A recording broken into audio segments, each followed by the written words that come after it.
But the fast follower strategy, what is it?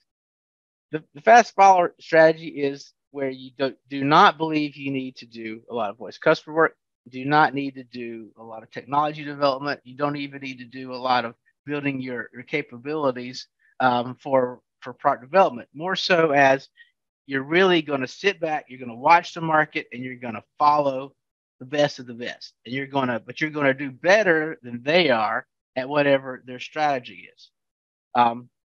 So why would somebody want to do this? Well, the assumed benefits is that we want to avoid the mistakes like the leaders. There's a lot of risk to developing technology. It's very time consuming to interview customers. And it's very time consuming to whether you interview customers yourself or whether you hire market research firms to do it for you. The clock's ticking, like time's going on. We don't have the time to do all that.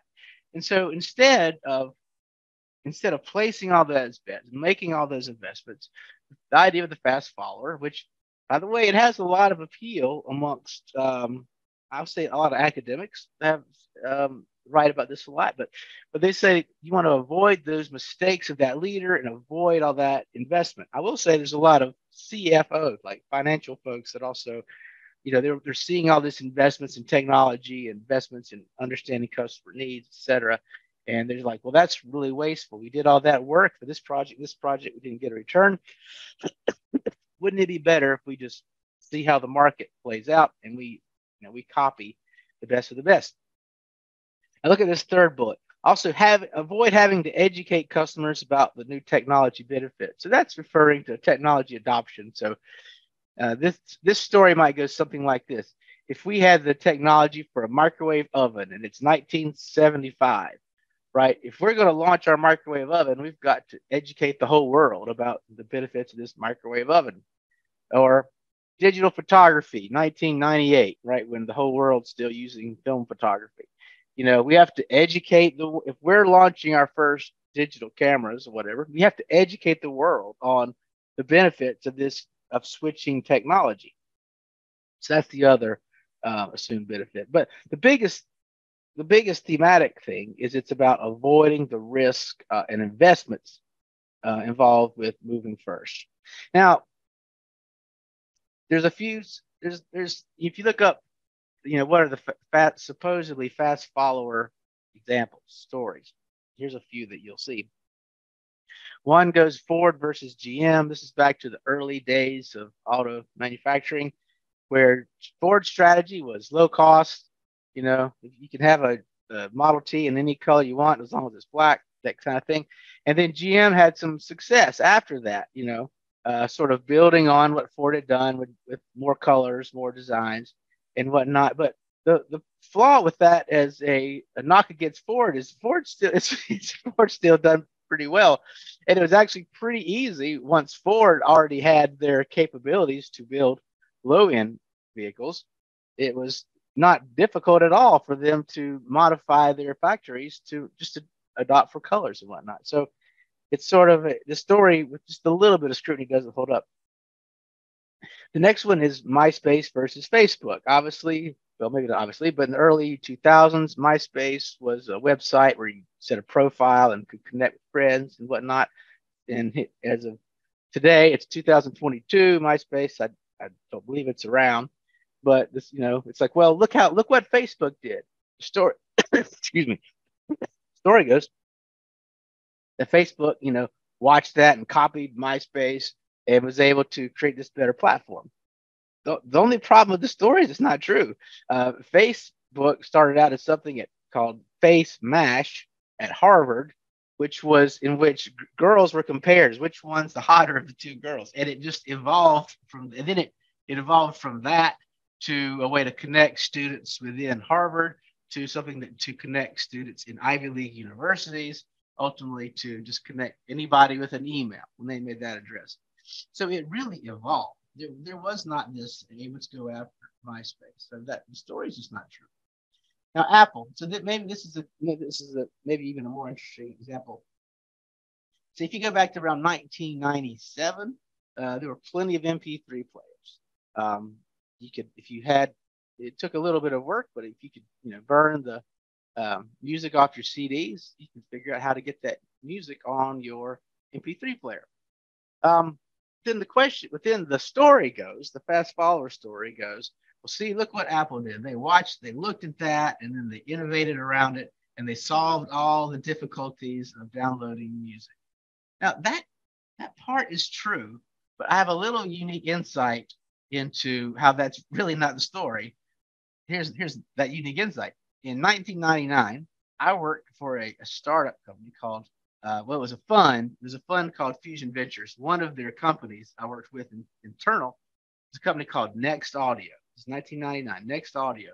This is at the verge of the dot-com bubble was about to burst, but there was plenty of money flowing into internet businesses. And so I was working with this company called Next Audio. Next Audio was exactly what you think of today as iTunes. And even what you think of today in music streaming, where it anticipates the music you like and suggests songs. So Next Audio had all that figured out. They had the technology figured out. They had everything figured out that would have been essentially an iPod iTunes. So why do we have iPod iTunes today and not Next Audio? Well, Next Audio died because of legal reasons. We sent folks to California to meet with Sony executives, all these record company executives, because they needed to provide the licensing rights to their music for this to work. And it was dead on arrival. So it was not a technology problem. It was not that couldn't. It was purely a legal problem that you got this little tiny startup in Durham, North Carolina, going to Sony. They're like, get out of here. So the Apple was able to get to capitalize on that really because they just had more leverage. And in the early 2000s, probably the record companies probably eventually realized that was sort of a myth. But anyway, those stories these are the stories told to sell us this vision of the fast follower. And with a little bit of knowledge, the stories just don't hold up. So sorry for the all caps. It seems like it's screaming at us, but it's supposed to tell us that we don't have to do voice of the customer. We can really scale back our ID, and we just copy the leaders of it. But it just doesn't work. So that's where in my article, I called it following the fast follower myth, because it's like Bigfoot in that everybody have heard the fast follower stories, but show me a real example of where it's really worked. It's like finding Bigfoot or the Loch Ness monster or something. So what are the problems? Well, the first problem I think is one of the biggest. If as the basis of the fast follower strategy, we're going to copy our competition, okay, who are you going to copy? Pick an industry, especially an emerging industry. There's like all different competitors, all have different promising technologies. Who are you going to copy? We got somebody coming in. Who are you going to copy? Here's a true story. A true story. When I worked with John Deere, we had a mower strategy with our blades this is for commercial mowers, and the blades were heavy and turned slowly. Okay. Now, if you've ever been in marketing or sales, you learn whatever the story is about your product and how to sell. So John Deere blades, heavy, turn slowly.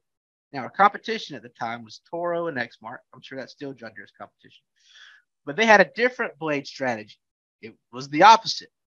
Thin, light, and turn the blades fast, real fast. Okay. And so what was our competition story? It's like, well, we have real light blades. So with lower weight, it's going to stress the engine lift. That's their story, right?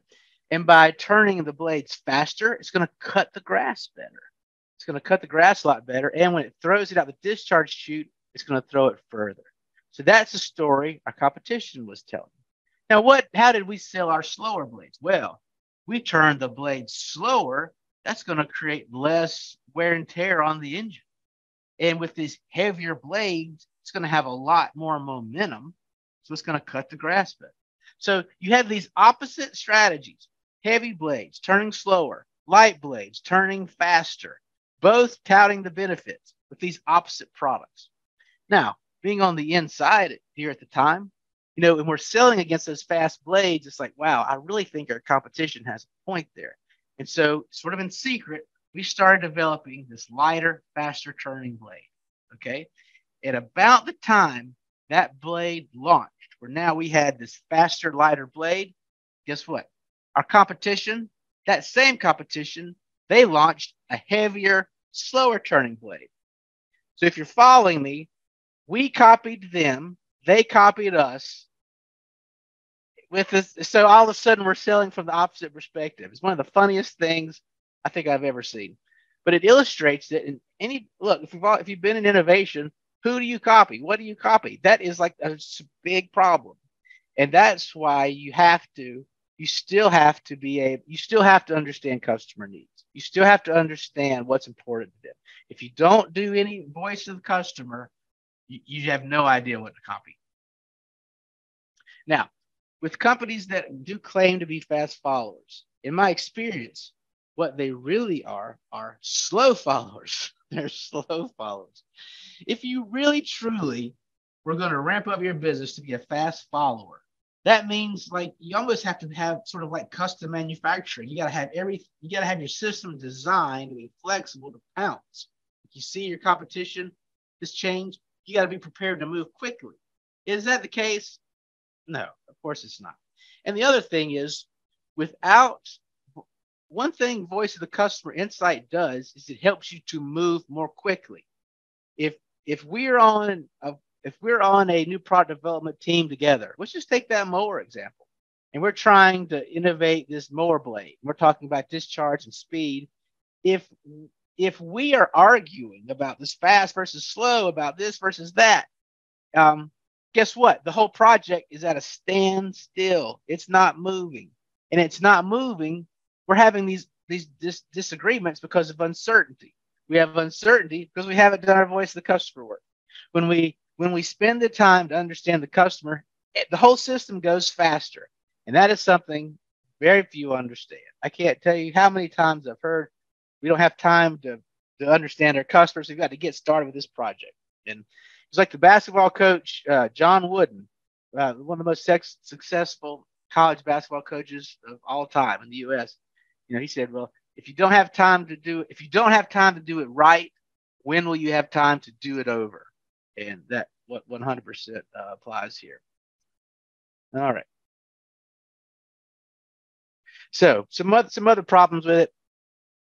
So there are legitimate first mover advantages, even though it's sort of trendy to pick on the first mover. But the first one that's out there, look, you can position yourself, you can brand yourself, you're going to have distribution, you're going to learn what your product's in the market, you're going to learn while you're developing that technology. And look, if you get something wrong, you're not starting from scratch. You can tweak what you've done.